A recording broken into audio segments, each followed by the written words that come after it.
In this video, I'm going to show you how to record vocals in Cubase. Now, of course, the first thing you have to do is set up the correct input and output. So you want to go to the top and you want to click on Studio, and then from here you want to go into Audio Connections. From here, you want to go to input first, and of course, you want to go and set your microphone as the input. So here, as you can see, left and right for stereo in, I have my Yeti microphone, which actually got set up by default.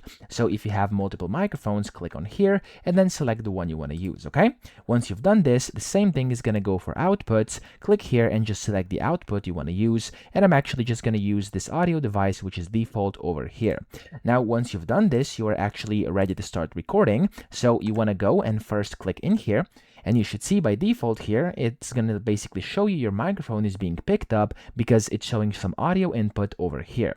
Now, if I want to create a new track, so go to the audio tab up top, or not audio, but over here up top, you can see there's going to be like a bunch of different things. You can go to any of these. I usually go to project and hover over add track and then click on audio. There's multiple ways to add tracks. That's the one I'm going to use right now.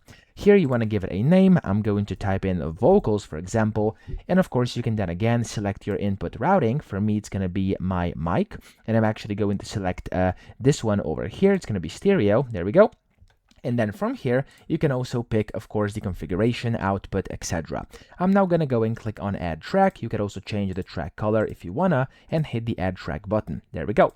Now, the next thing you have to do is record enable your track. So just click on this record enable over here. And now you simply have to click on this record button at the bottom. And now you can just start speaking. And as you can see, it's actually starting to pick up my audio, and I'm recording my vocals. So if I go and now stop this, I can go and position myself in here, and I'll be able to see, and now we can just start speaking, and as you can, there we go, you can hear my audio. Okay, so that's essentially how to record vocals or really anything in Cubase. I hope this video helped you out. If it did, please subscribe to the channel and help me out as well.